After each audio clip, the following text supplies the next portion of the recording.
Hi guys, Vipin here. Today we'll be talking about buyback of shares. Now, before we understand buyback of shares, let's look at what happens before a buyback. Now, usually what would happen is the company would have done something called as a stock split. Now, Infosys is in the news recently because they're offering a buyback. And now, the reason why they're possibly doing a buyback is because they have done something like this in the past. In 1999, Infosys went on to do something called as a stock split. Now, what happens in a stock split? The face value of the share is split up. Now, in this case, the old face value of Infosys share was rupees 10. Now, the new face value here is rupees 5. So typically what's going to happen is if I have a share of Infosys, one share, after the stock split, I'll be having two shares of Infosys. Now, I'll not tell you how the market price is going to get affected, all that. There is a complicated set of mathematics behind that.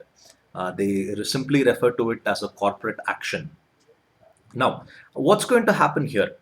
Since the face value has been split, there there is going to be more shares in circulation for the public.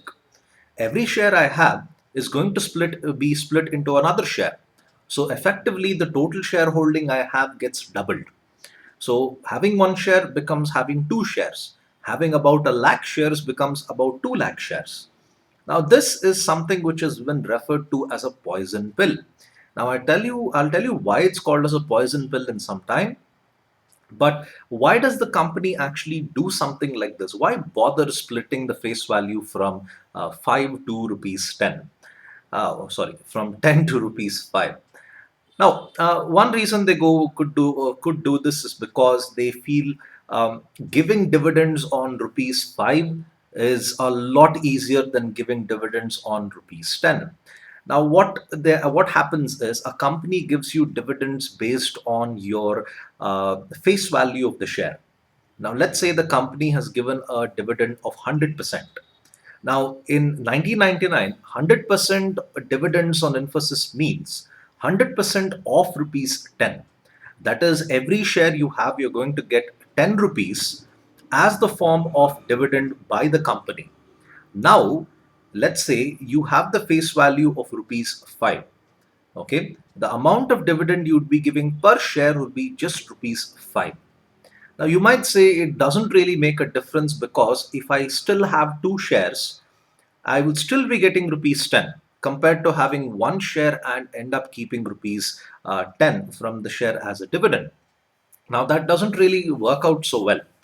Now, shares are always something which is very sensitive in nature. You do not want to keep too many shares of any company. So, what happens is people go about circulating shares here and there, and there is a good possibility that you may not be the person who will be having a large number of shares with you. The company would be trying to buy back as many as possible once the stock split happens. They don't really tell that they're going to do this, but they buy back a little by little.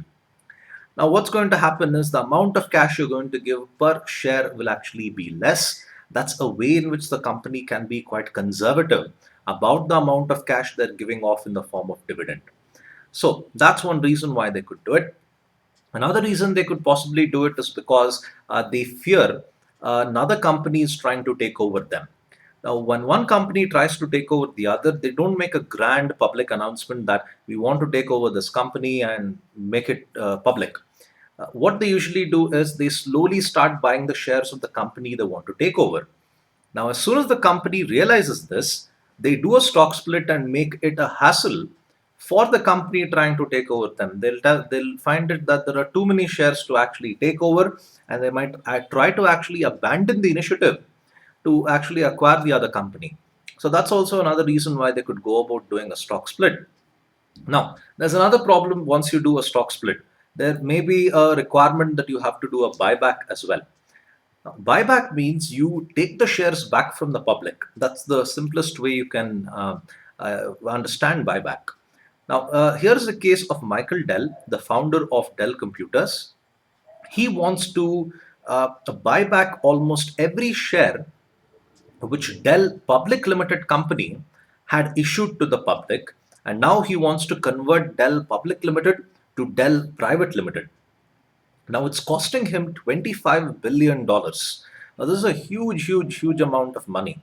Now, why is Michael Dell doing this? Because he feels that having the shares with him is going to result in better control of the company than having the shares in with a group of directors and having run the company through them.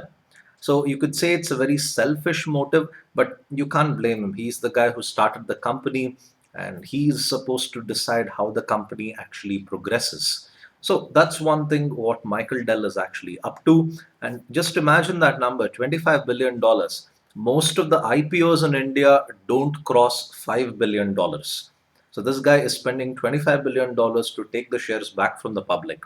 It's one of the most expensive initiatives I've seen companies do.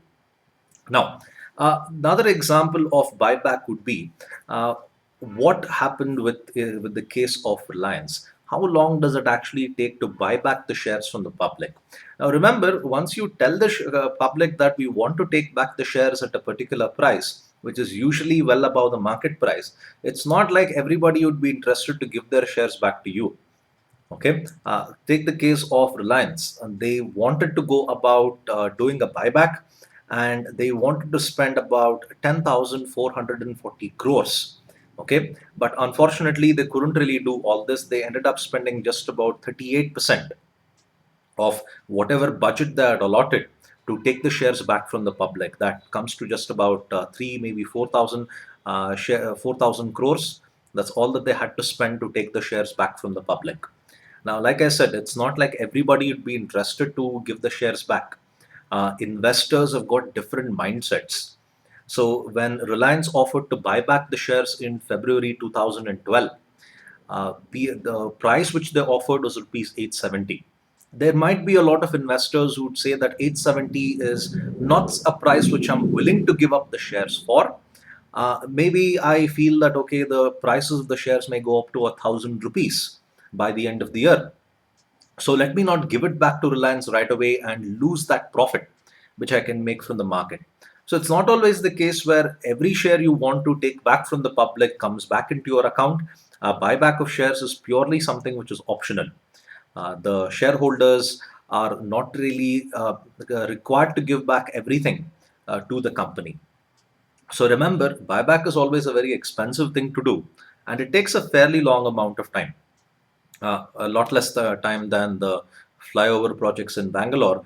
But in fact, it takes about a year, maybe a year and a half, to buy back the shares from the public. It's a slow process, and it's a fairly expensive process as well.